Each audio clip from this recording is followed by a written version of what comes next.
Bismillahirrahmanirrahim. Assalamualaikum warahmatullahi wabarakatuh. Kita lanjutkan kajian Tasawuf lil Hayah karya Syekh Akbar Fathur Rahman.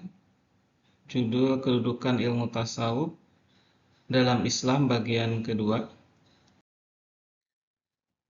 Ba'da wafatin Nabi sallallahu alaihi wasallam barazal ulama'u amilu ala siyagati hadhihi ta'alim bisaklin manhaji.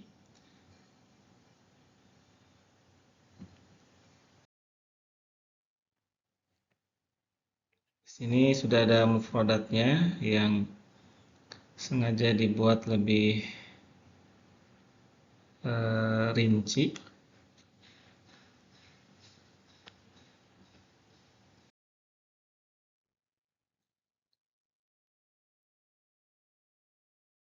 Bisa nanti di pause videonya supaya bisa dicatat terjemah perkataannya.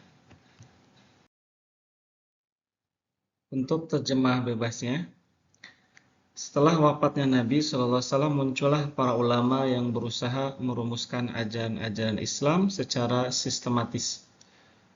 Upaya ini kemudian melahirkan berbagai cabang ilmu. Muncullah ilmu fikih yang berfokus pada rincian ibadah dan muamalah, ilmu akidah yang menyoroti persoalan iman dan tauhid, serta ilmu tasawuf yang berorientasi pada penyucian jiwa dan pembersihan hati. Jadi setelah Nabi SAW wafat, muncul generasi pengkodifikasian atau memformulasikan ilmu dari iman, Islam, dan ihsan. Maka dari Islam muncullah ajaran-ajaran yang berkenaan dengan badan, dengan perbuatan yang zahir, dengan panca indera yang disebut dengan ilmu fikih.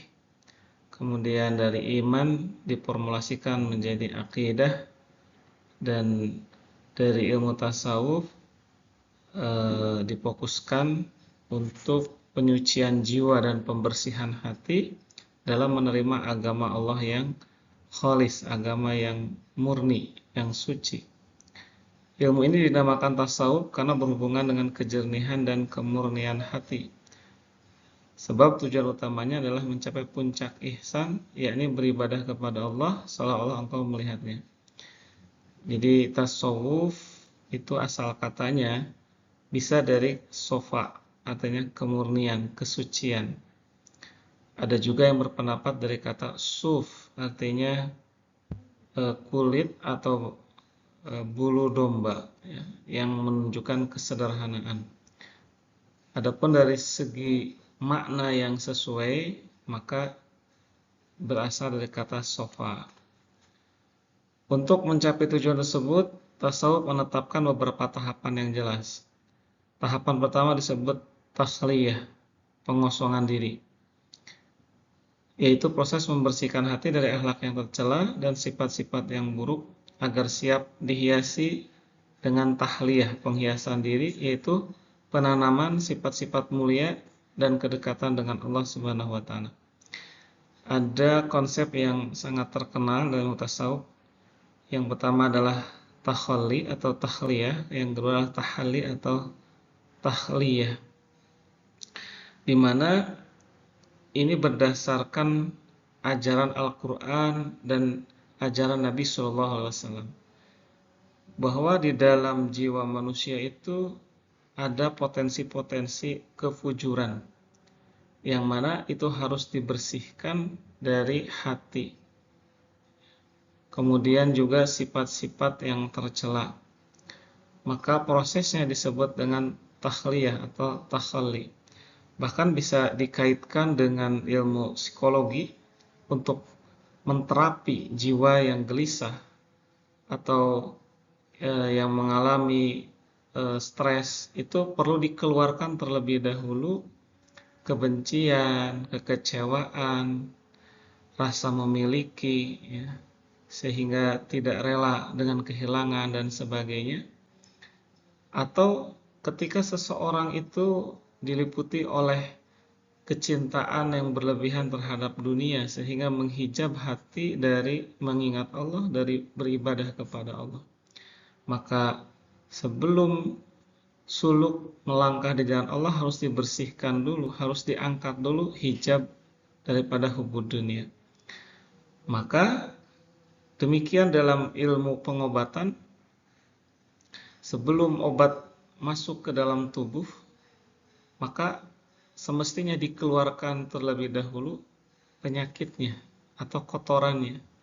Sebelum luka itu dibersihkan, diobati dengan obat luka, maka harus dibersihkan terlebih dahulu dari kotoran ataupun hal-hal yang dapat mencegah obat bisa bereaksi terhadap luka tersebut. Demikian pula dalam ilmu tasawuf, atau lebih mudahnya lagi seperti halnya kaum perempuan sebelum berdandan make up, maka tentu harus mandi dulu, harus cuci muka dulu. Nah, demikian pula dalam ilmu tasawuf. Dengan demikian, tasawuf merupakan ilmu yang komprehensif karena menghubungkan aspek lahir dan batin dalam beragama, menjadikannya sebagai pilar utama dalam pembentukan kepribadian Islam yang utuh dan seimbang.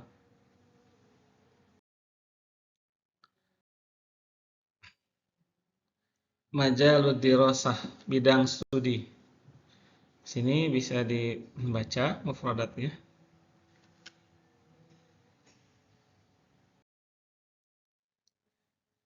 Terjemahnya, bidang kajian tasawuf berpusat pada hati manusia.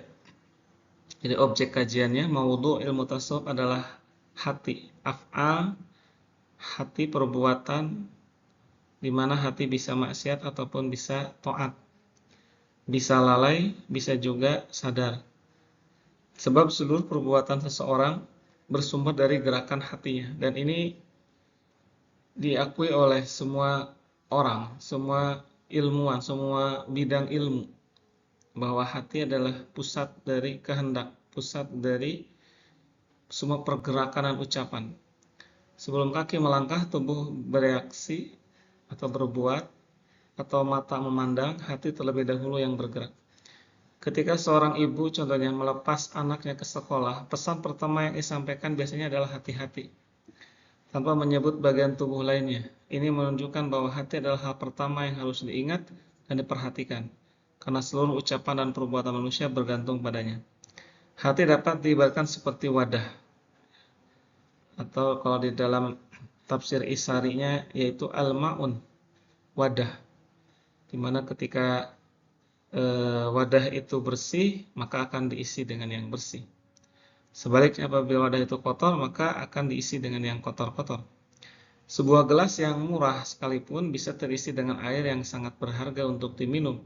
Sebaliknya wadah yang mahal, tong sampah, walaupun mahal harganya, jika diisi dengan sampah, tidak akan menghasilkan apapun selain kotoran dan bau busuk. Demikian pula hati, apabila disucikan melalui jalan tasawuf, Allah tidak akan menzoliminya sedikit pun. Maksudnya adalah Allah tidak akan mentakdirkan dia berbuat dosa, maksiat, ataupun kufur. Orang berbuat dosa itu karena hatinya kotor, maka Allah Subhanahu wa ta'ala menjadikan dia berbuat dosa. Bahkan menjadikannya mampu bergerak dalam ketaatan dan ibadah kepadanya. Ketika bersih, maka Allah yang maha adil, Allah yang maha mengetahui, akan mengisinya dengan yang baik-baik, keimanan, kesadaran, taufik. Maka tergantung kitanya. Apabila kita mau membersihkan hati, Allah akan gerakan seluruh panca indera kita kepada ketaatan dan ketakwaan. Jika kita mengkotori hati, maka Allah akan menjadikan panca indera kita semuanya berbuat dosa dan maksiat.